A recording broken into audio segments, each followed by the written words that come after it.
Welcome, Sarah, and thank you for sitting with us. I wanted to start out by acknowledging Google Cloud was the first cloud to join the FinOps Foundation and have been strong supporters, I think, integrating a lot of the FinOps messaging and really supporting the FinOps community in a lot of ways. I was interested to get your take on what that experience has been like. What have you been able to draw from the community, and how has that experience been? First, it's been an amazing partnership, I think. Google Cloud, is synonymous with being innovative and also um, being open. And I think those are two core values that we share very tightly with the FinOps Foundation, with our involvement with the open billing standards and with the fact that we believe that we are taking kind of this interesting, evolving practice of understanding and making sense of cloud spend within an organization and driving that cultural change, I think is really synonymous kind of with Google Cloud's DNA of taking innovative technologies and making them accessible throughout entire organizations. So not only do we have shared values, I would say that our experience with working with the FinOps community in general has been incredibly fun as well as rewarding. I sit on the product organization, and so our team is responsible for building out FinOps tools. And I find that the community is very, very engaging in giving us feedback and letting us know, how we can make their jobs better, but also, where we need to be helping them a bit more. And I find that openness in the community has been extremely valuable for our product development efforts. We're always happy to reach out to the community and have them work with us to develop our tooling and to make sure that we are building the right sets of data and tools to make everyone's job within the FinOps community a lot better. The other thing that I wanted to touch on with our relationship is around focus. So we also became kind of the first cloud service provider to support the Focus Open Billing Standards initiative. Why? Because we believe in having open data. And for us, it's table stakes for our customers to be able to make sense of their data. And that should apply not just to Google Cloud data, but to all cloud data. So, we want our customers to spend less time deciphering their bill and trying to understand how we are charging them, and more time innovating and doing things with the technologies that we're trying to unlock for our customers. So that participation has been invaluable, and we're really excited to see how we can take these standards and evolve them and make them kind of like a de facto across all the cloud service providers. So this is, again, in our wheelhouse. We love doing these things that obviously affect not just like a small community, but again, it's bigger. It's much bigger than that. It's a cultural change, and I think that's where our values align very well with the FinOps Foundation. Yeah, you're in an interesting spot because you're also doing the same thing I think that the foundation is trying to do, and pushing the discipline, giving users the mechanics of how to do this job more effectively in their businesses and make them more successful, but also the cultural change. I like that. I feel like this space, like from a technology perspective, is so ripe for us to be able to evolve and help folks with. I mean, especially the fact that we have a lot of our practitioner community, they're so multidisciplined in the fact that some of them come from finance, some of them come from engineering, some of them come from different aspects of the business, and that to me is really interesting to build for. And in the sense that I think that we can really, unlock a lot of value for this group of users that has, I think, been typically underserved. It's also interesting because the console tools are the things that roll out at first in any cloud service provider are the things that are suiting the engineers, the people building, the new users of those tools. And really, I feel like this year there was really a lot of catch up in like the tooling that was designed specifically for the FinOps folks. Like as you said, for finance folks, for the people who are doing both rate optimization and usage optimization, for people who were looking at things in their in the console. Also, people looking at things via the APIs, people trying to get more detailed extracts of data out. Can you run through some of the things that came out maybe over the past year that have been really building towards Google Cloud's set of billing tools? Yeah. Okay. So you were spot on. We put a heavy focus in 2023 on kind of three areas for us to help not only the more what I would call advanced FinOps practitioner or runner, but also helping folks that are just starting off in their practices. So the first layer of product tooling and data that we focused on was obviously the data layer itself. So around being able to have our customers understand rich cost insights, because again, the whole journey and the whole primary phases, we've actually organized our product roadmap around these primary three phases: inform, optimize, and operate, because the foundation is understanding cloud costs. And here for us, and on a product development where we went with our roadmap, first we looked at making sure that we had the right level of cost or of granular costs for our practitioners in general, because it's really hard to optimize what you can't understand first. And so we actually spent quite an effort to increase the level of granularity in our data extracts. And we actually started the year off, I think we endeavored to actually cover 100% of our costs with granularity. However, we're on a journey here. So I think we started the beginning at approximately 40% of overall Google Cloud costs were covered by granular cost data. We exited 2023 at 70%, but we're not stopping there. We're obviously going to get to 100%. And the interesting thing about that is we also not only increased the granularity of the data, but we also included additional metadata within the BigQuery exports, it's an interesting tool actually. And I think it's one of these tools that folks, once they get on to using the BigQuery exports, they're amazed at how easy it is. You don't need to be a developer actually to use these billing BigQuery exports. It's just like a one-click data extract. You don't need to set up like a pipeline.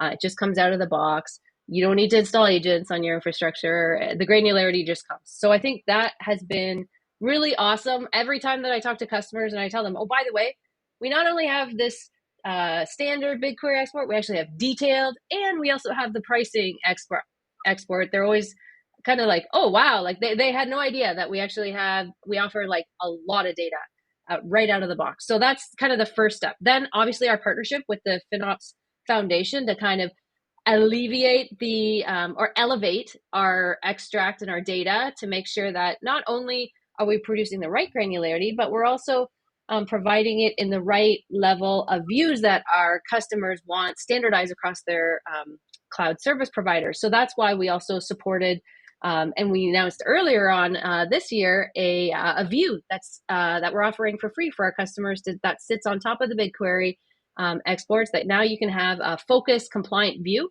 on your BigQuery data. So if you are merging costs across cloud service providers, super easy to do now. And we're going to continue to support that effort. And then we have the runners that are like super automated. And for those runners, we are obviously engaged in developing more automated data extracts through APIs. And that's why we put out the pricing API last year. And that's really to automate some of those use cases around cost estimation, integrating that into CI/CD tooling, so that way folks will understand at a developer standpoint before they even launch or deploy their workloads how much those things might cost, and enables them to automate cost comparisons.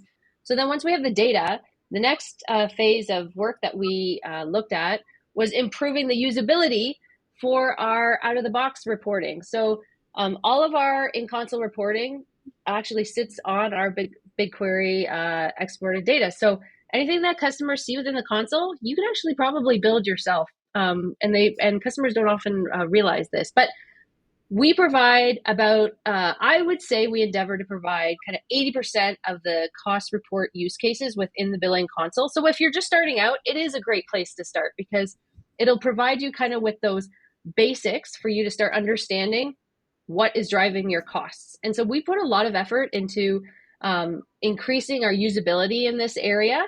And you'll see that there's this what I call providing the right canvas for folks to be able to see where their costs are. This is going to be really interesting coming in the future, because obviously I think that there's a lot of interesting uh, technologies with Gen AI that will help us kind of supercharge that canvas to not only be able to show customers where their costs are driving, but also highlight where they should look, like give them that opportunity for them to know exactly where to look. I think this is going to be pretty exciting. The next phase we did was, again, we kind of rounded out Inform over to Optimize. We doubled down on optimization. We want to make sure that our customers are running their cloud as efficient as possible.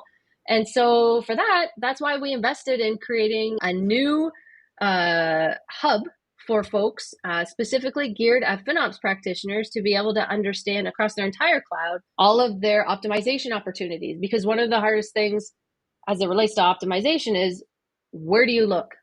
It's sometimes it's like finding a needle in a haystack. And so we wanted to eliminate that problem for our customers, but also provide tools for our customers to be able to increase their FinOps maturity while gaining those efficiencies. And then on the operate side of things, and we could probably deep dive into the FinOps Hub after, but so we not only helped out on the optimization by making it super easy for our FinOps practitioners, not just engineers, to help in the optimization journey. The third thing we did was we unlocked some of our more robust tooling around budgets. So budgets is one of those tools that we also offer out of the box, and it's one of the more well-used ones we offer for FinOps practitioners. But what we heard from resounding from the community was, we want to be able to have our engineers actually be able to set those budgets and be able to, and for us to have broader scopes as it relates to setting budgets or increasing the reach. So that's what we did. We focused on some tuck-ins as it relates to budgets. So that way, not only did our customers gain, big insights into their optimizations, but also, they can ensure that the control is still in place, and they can put even more controls around like the current spend. So those are kind of the three areas as it relates to our roadmap and kind of where we really put a lot of effort into. I love the pushing, right? That's one of the FinOps principles, right? Is everyone takes responsibility or accountability for their cloud use, and that budget, kind of a four-letter word for a lot of engineers, I think, because it's kind of this painful process that you might go through once a year. But being able to see your budget for the things that you own and that you can control is super powerful. So pushing that out to the edges of the organization, I think, is a huge win. And for the FinOps team to be able to sort of rely on the fact that engineers can see those things, they can look at that, they can control that to the degree that they're able. Is such a huge bonus. I love that. Yes, well, every time we always hear getting engineers to take action, number one challenge for FinOps practitioners. So actually, this also goes to our partnership with the FinOps Foundation. I think some of the insights that are driven from the FinOps surveys, we take that information to heart as well. Like when we designed our roadmap for 2023, it was geared at helping alleviate some of these top challenges by FinOps practitioners. It's around like making sure that our tooling really serves the community, and we want to make sure that our users get use out of it, and that the challenges that they face are alleviated by what we build.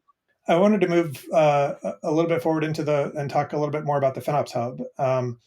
I love the name, obviously, for the FinOps Hub, but there is so much in there, and I think that to your earlier point, it addresses, I think, early practitioners' needs very well, and there's some other things in there that address much more mature practitioners' needs.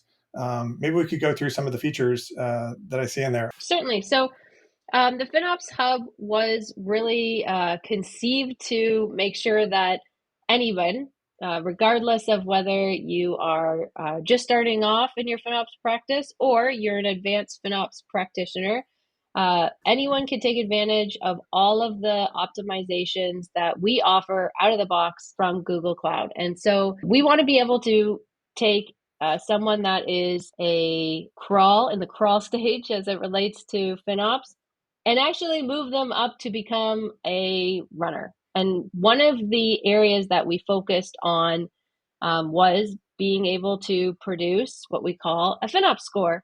And the FinOps score is really a tool for our customers. And again, with all of the data points that we provide within the FinOps Hub, they're signals for our customers to take into account and learn from. And so the FinOps maturity score, or the FinOps score, is a signal for customers to understand how well they are using Google tools and data to manage their FinOps practice. And we looked at kind of the across our customer base, like how customers are managing their cloud spend and how effective they are at it. And we were able to derive intelligence from those learnings and codify it essentially. And we wanted to give that back to our customers so that way they could be able to learn and improve their FinOps practices. Optimization isn't just about doing one thing to your cloud and then expecting your cloud infrastructure to run efficiently. It's a whole bunch of things. And how do we teach a community all of the best practices that actually goes into becoming efficient? That's what the FinOps score actually represents. Are you using our data extracts efficiently? How much of your on-demand spend is actually covered by discounts through committed use discounts? Like, a lot of our customers actually don't realize that we offer some pretty easy to use rate discounts that they can apply immediately to be saving money. So there's that aspect of it. And as well, there's the usage aspect of understanding how your cloud is operating and making sure that it's operating efficiently. It's kind of the combination of ensuring you have the right principles in place first, in addition to understanding all the optimization tools, kind of culminate into this FinOps score. And I guess I'll add, like, once folks understand their FinOps score, we also tell them how to improve it. And so it's a living score. So all the Google tools within the billing console all tie into the FinOps score now. So it's this living, breathing thing. So you can actually see your score evolve as you start to take advantage of more of the tooling and the data that we offer to help you. So that's also pretty cool. We actually, when we launched it, we had customers posting their FinOps score on LinkedIn, which was super, super fun to see. And they were, they were proud to see like where they were. The other interesting feature that we also put in was this concept of peer benchmarking, because, again, another data point so it's not enough to, you understand your score. However, where is your score compared to folks like you? And I think that has been incredibly powerful for our FinOps practitioners, because it again provides them with kind of a feel for how they're doing. And we combine kind of this power of the peer benchmark with also just understanding from a rate perspective, because this is also something that we get a lot of questions from customers around, like, what is a best practice for covering my on-demand spend? Like, should I, should I be covered? Should I aim to be covered 100% through rate discounts? Should I lock in my spend for over 3 years? And I think that the peer benchmark helps our FinOps practitioners make the case as to those rate discount purchases, because that was also something we wanted to help our FinOps practitioners with, was giving them data and the business case to help their organization optimize. So that's also something that the peer benchmark provides our FinOps practitioner community, which is data points around how other folks within their peer groups are performing. There's a long tail of like continually improving your FinOps practices, and that's where the FinOps score comes in, and that's also where the peer benchmarking and you can make changes to slowly impact those. But there's things that you could be doing automatically or like right away that you may not even realize, or that you should know about, because they might impact your optimization. So that's also why we've now highlighted, quick alerts. Like, for example, you may have idle instances that no one is using in your organization. Those ones are like no brainers. Go talk to the engineering folks that are using these idle instances and turn them off. Like that's like an easy one, right? But there's also instances where it's like, hey, you might have purchased a committed use discount, but that committed use discount is set to expire. So if you don't do something, you're going to see a spike in the next week, right? So those are the type of things where it's like we want to be able to alert our community to things that like cost optimization events or things that you should probably be taking action on more immediately. And so we've done that, actually centralize that within the FinOps Hub itself. These are the things that we're starting to build into the FinOps Hub, is becoming more prescriptive and having our recommendations be intelligent enough that they work together. Because the longer term journey here, and this is where we're going, is it's about putting the FinOps practitioner in control, so they understand and they start to learn how they can effectively orchestrate these optimizations. However, eventually our goal is to build up enough trust that we can start building in automations into these optimizations. But we know from definitely from being empathetic with our users, no one's going to flip a switch and be like, okay, Google, go optimize my cloud, without having any say. Because again, we recognize like these our customers have invested significant amounts of money into their infrastructure, and there's a lot of there's trust that we need to build up with our community, that they need to understand why it is we're suggesting things and also see the benefits. The FinOps Hub has been really cool to release, and seeing the community's response to it. And obviously, all of the rich recommendations that we provide out of the box using AI will be like front and center in the FinOps Hub moving forward. So it is now the de facto place for all Google Cloud for cost optimization, which is pretty exciting.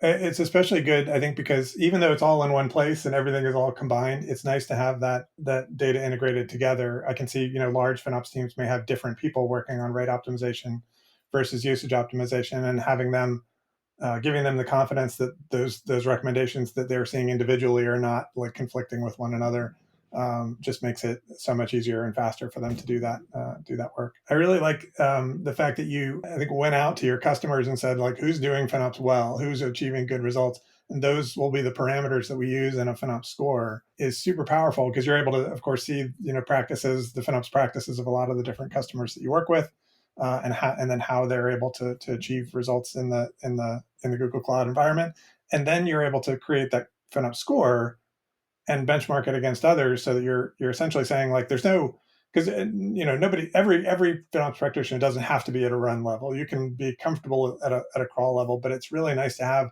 that list of these are the levers I could potentially pull when it's appropriate for me to do that, or when it's going to be valuable to my company. Well, the testing was also fun, because when we developed the algorithm, we of course tested it with our customers, and we're like, oh, it's on, like, because you always have a sense of like where customers are at, but then like testing the algorithm was super fun, because we could see like it was how accurate it was. One of the things I love, having worked at a platform vendor in the past, is that one of the aspects of the score is whether you use the tools or not. That's always been sort of a challenge in a lot of organizations, to say, like, well, are you actually even looking at the data, right? To say, like, are you engaging with this at all? And that being a part of the score is, I think, super powerful as well. Yeah, I love the fact that it's so that the FinOps Hub will show you the things that are appropriate for you, so you can filter it down to the things you're responsible for. Pricing API, I know, does that as well, to sort of give you your pricing if you've got special pricing, and be able to really customize your how every different user in the FinOps value chain will be able to interact with that data. Well, I think you're hinting on a really good point that we are trying to evolve our FinOps tooling towards, which is more personalization. And we recognize that our customers come in many different shapes and sizes, and We want to make sure that the information and the insights that we're giving to our customers is relevant. And in order to do that, that's why you'll see also that we've increased the level of personalization even within our recommendations themselves. So now, not only can we provide very prescriptive way to apply the recommendations, but you'll see that even within those recommendations itself, we have opportunities to make them a lot more personalized. So, for example, our committed use discount recommendations come with out of the box configuration for anyone to be able to say, hey, Google, I have a risk preference of only covering like 75% of my on-demand usage. So please give me recommendations that take that into account. Or, you know what,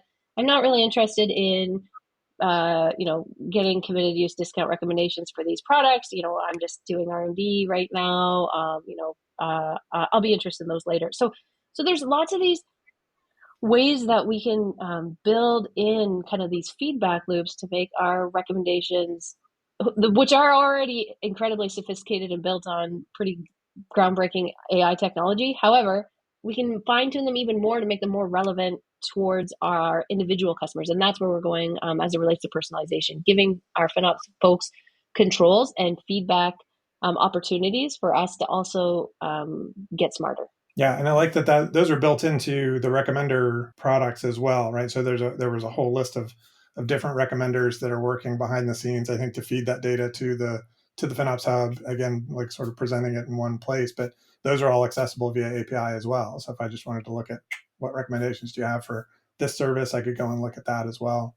In some ways, it's like the reasons why we're putting such an emphasis on usability is because we have all this awesome innovation, and I think it's just making it accessible and understandable to a business community is also incredibly important because what's the sense of having this awesome technology if no one understands what it's doing or how to use it, right? And that's what we've been putting a ton of focus on last year, and you'll see that we'll continue doing it this year with more of a focus on empowering the business user within the cloud to be able to also partner with the developers and the engineers that are taking advantage of the technology. Because again, it's a team sport; it has to be across the board, and yeah, super exciting about where we're taking it. Stay tuned for more insights and perspectives on where FinOps is heading next. Thanks for your support.